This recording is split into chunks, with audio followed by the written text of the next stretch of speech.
began shooting a semi-automatic handgun into the crowd of people that were standing outside of the bar. Several individuals were struck. The vehicle then continued westbound on West 6th and parked near the intersection of West 6th Street and Wood. The suspect then exited the vehicle armed with an AR-15 rifle. The suspect fired at a pedestrian, striking them, then walked back toward the bar. As additional officers arrived, they were directed by the suspect's location by brave people that were caught in this nightmare, and they worked to move bystanders to safety and establish a secure perimeter. At 2:03, 3 officers located the suspect near the intersection of West 6th and West Avenue. The suspect discharged his firearm at the direction of the officers. The 3 officers discharged their firearms, striking him multiple times. Officers approached the suspect, took him into custody, requested medical assistance. The suspect was later pronounced deceased at the scene. Our suspect is a 53-year-old male. The Austin Police Department has had no contacts with this suspect. His only interaction with law enforcement was in 2022, and that was a check welfare in an outside agency. This call was referenced his mental health. As this investigation has progressed, APD has learned of additional victims. APD is now aware of a total of 19 people that have been struck by gunfire. 3 people, including the suspect, were pronounced deceased at the scene. The 2 deceased victims on scene were identified as a loving daughter and a friend, Savitha Sean, 21 years of age, and a loving son and friend, Ryder Harrington, 19 years of age. These are 2 people that were dearly loved throughout this community, and that is quite clear. Both young individuals with bright futures ahead of them. On Monday, March 2nd, one of the victims, identified as a loving son and friend, George Pedersen, 30 years of age, was pronounced deceased, and he had just moved to Austin 2 weeks prior. At this time, 2 victims remain at local hospitals, with 1 in critical condition. Before we begin showing the material, I want to acknowledge the complexity and the gravity of this scene. This viewing material that you're about to see is difficult to hear, it's difficult to see. We didn't do this for the shock value.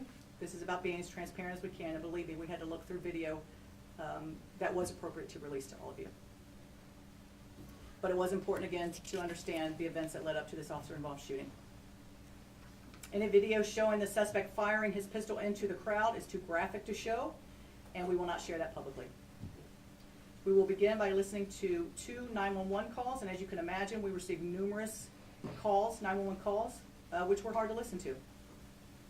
And these are the 2 that we're going to be sharing today.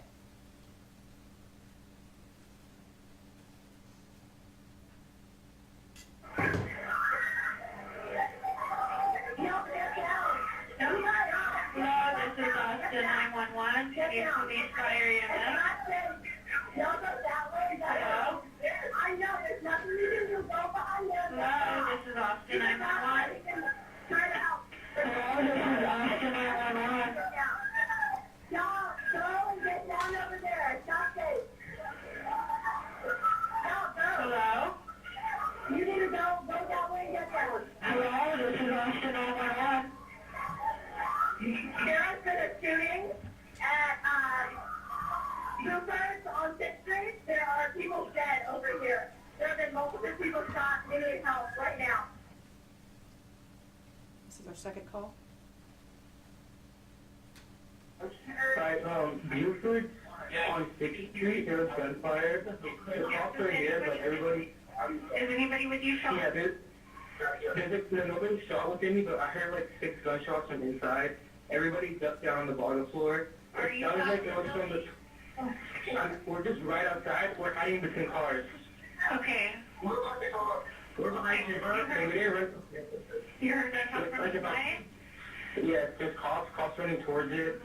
Just more would help out. There were 6 gunshots, and there were about 3 more on the street beside Buford, towards the right, looking south. There was about 3 more. I think those were the cops fighting forward, fighting against it. There's also more sirens coming in. Yes, we have a lot of help on the way, okay? Stay in the same place. I need to go answer another 911 call, okay? Go for it. Thank you. We're fine. We're between cars. But answer that little call, please, please, please. Yeah, see, We're all safe. it's getting- We're all safe. All right. We're all safe. Thank you. It was, We're now going to listen to radio traffic.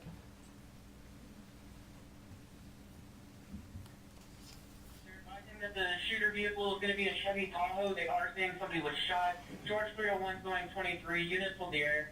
They heard 6 or 7 gunshots. We have director travel suspect. Chevy. First, we want to see a black Chevy Tahoe. DR403. I do have one victim. Look like he possibly shot it. We're right here on the side street. It's going to be a male. Clear, one shot. You got to also be about, we probably have about 6 or 8 people that are active been shot. We're going 23 with the medics at the clear, bring them in. George 301 is trying needs to be a KYOA.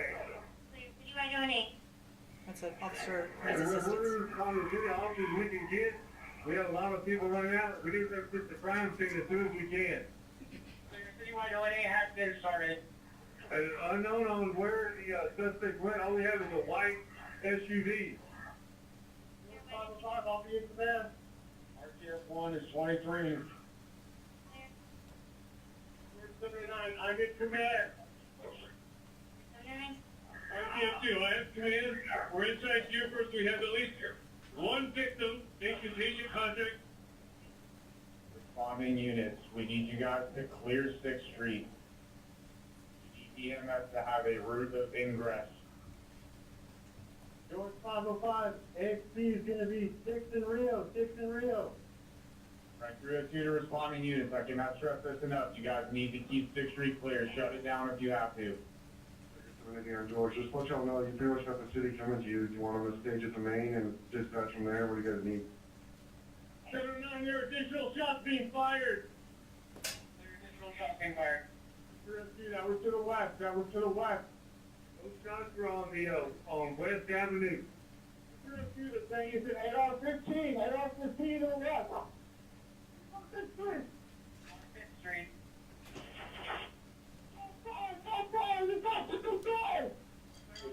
Fire, 1 down, 6 on West House.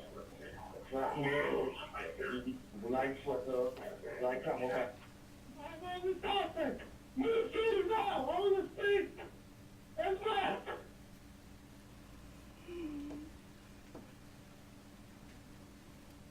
Now we're going to listen to, or we're going to look at video, and this first video is from a parked vehicle that picked this video up.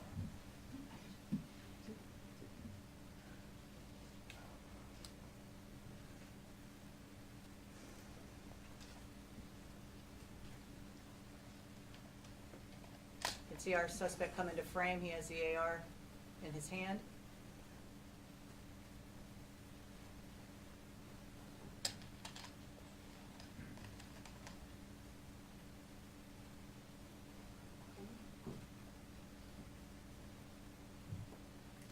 And this is a pedestrian that was walking by.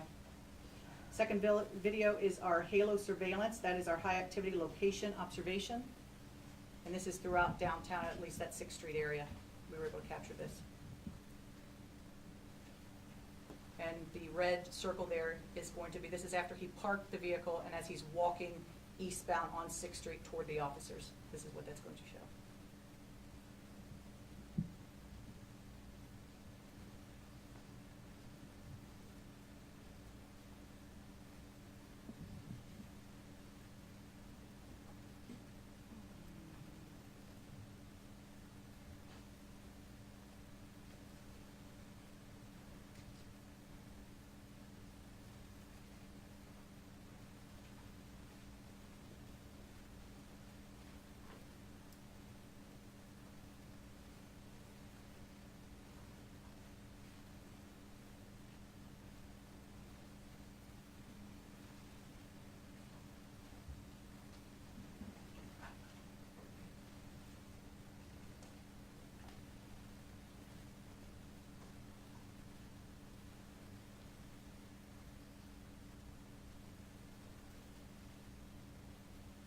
Sorry for that one, Rudy.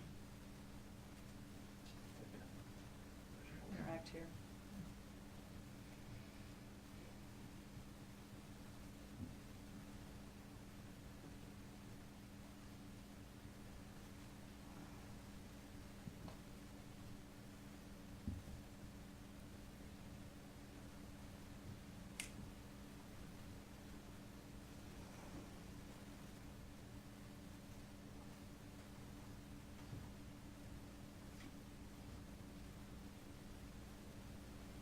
Next video will be body worn camera from Officer 1.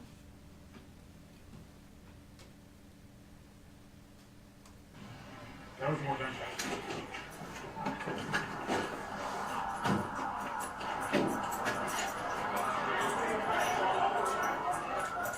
Hey, I'm with you. I'm with you.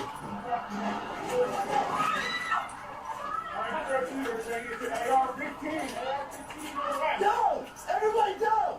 Down! Down! Down! Where is he? Hey!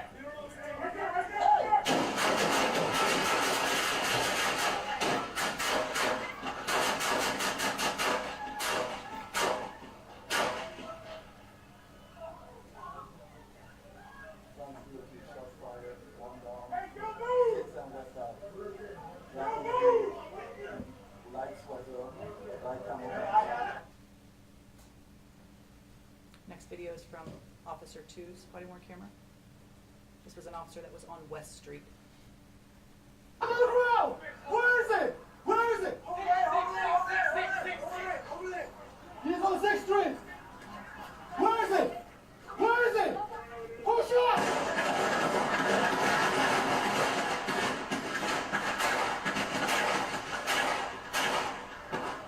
Shots fired! Shots fired! The suspect is down! Stop moving! Stop moving! Stop move! Stop move! I'm on the suspect! Move here now! I'm on the 6th and west!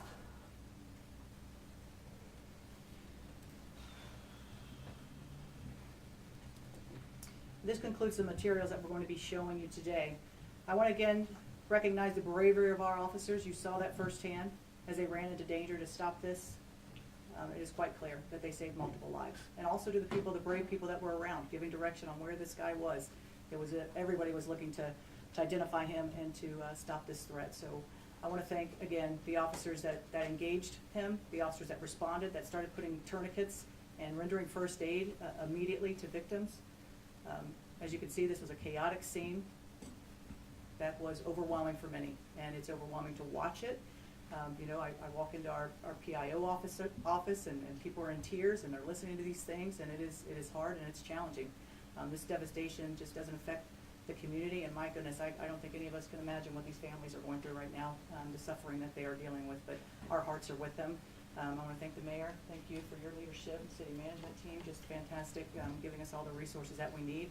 Again, this is an investigation that is continuing, still working with our FBI partners. I also want to thank DA Garza for publicly exonerating and publicly acknowledging the heroism of our officers. I want to thank him. And then I want to also make sure that our community is aware of our victim services. We have a fantastic victim service here in APD. We have 52 counselors. We're very fortunate here, but anyone who is having any trauma or any issues or questions about this can call them at 512-974-5037. Also, if anyone has evidence that they would like to send, I know a lot of people captured video and audio. This QR code, if they want to hit that, they can send and upload that information, and that will go to a detective. And again, if you see, the amazing thing is when we look at all of these 911 calls, it's about calling as soon as possible. Anyone who sees something, hears something, please call 911 immediately. Thank you all for coming. Okay, we'll take 3 questions. I had a question right here. So I have heard that one of the victims was outside of Buford's waiting for an Uber. That's right. Can you tell us generally, without compromising the investigation, where the victims were? Yeah, I think it is important. These were not all people that were inside the bar. This is, 6th Street is what's great about 6th Street is you have the entertainment areas, and I'm talking from east to west. You have the entertainment, but people come to walk along 6th Street. That's it. And there's restaurants, all of those things. A lot of the people were struck outside of the bar. And one thing about Buford's, which is something that we all appreciate, is a nice patio. And so that's what they have on the side there. And so these were some people that were outside, that were in that back patio, but the majority of the people that were shot were outside that bar. Can you say more about the welfare check? Did law enforcement consider taking away his firearms after that 2022? I believe this in 2022, it may have been out of New York that check welfare was there. I think, I don't know that they had enough to do a commitment for him. I think what I'm hearing is they gave him resources to call, that type of thing. So I don't think the check welfare led to any commitment from Do there. you know anything about his like mental state? I do not. Chief, can you perhaps give us an update on anything investigators have found about potential link to terrorism as a motive here? I think, again, this investigation is, we're working in tandem with our FBI partners, and certainly as we look at different indicators, you know, we conducted 2 search warrants, and all of those are being, you know, gone through, and you talk about the digital evidence and all the things that we have to do. We are not ready to talk about exactly what that nexus is, but again, from that early on, the scene, calling in the FBI was the right thing to do, and you talk about a scene of that gravity and then the potential for terrorism, that had to be investigated, and it is. We'll take one more question. You talked about how the way you staffed the 6th Street area led to you guys being able to react quickly. Now that you've seen this success in a horrific situation that had, are you thinking about staffing any other areas of the city differently to make sure that you're able to have a similar response? Or are you already doing it? Yeah, I think when we look at, you know, and again, Halo being that area where there's so much concentration, and, you know, as Austinites, that 6th Street area is that entertainment area, and we get thousands of visitors there on the weekend. And so, believe me, as new chief, when I came here, I thought, my gosh, look at the amount of overtime and the resources that we spend on 6th Street. But this is why. I mean, we have to be prepared, and anytime that you're having a very dense crowd and people are out, we need to be prepared to go, and not just for police, but for medical purposes, all of those. And so this is just, again, to look at the cast, the strike team that we have in conjunction with fire and EMS. That's what responded to these scenes as well, is being able to get there quickly to address these situations. So they will remain, and as we move forward, any crowds that we have, we are a department, again, that practices best practices throughout the country, and people look to us to what we do. Having that group every Friday, Saturday, Sunday, they're in this room. They have these cameras up on 6th Street. All of this, they're being looked at. So it is something that we do for very large events, so we're ready and we're prepared to go. Thank y'all. All right, thank you. Thanks, everybody.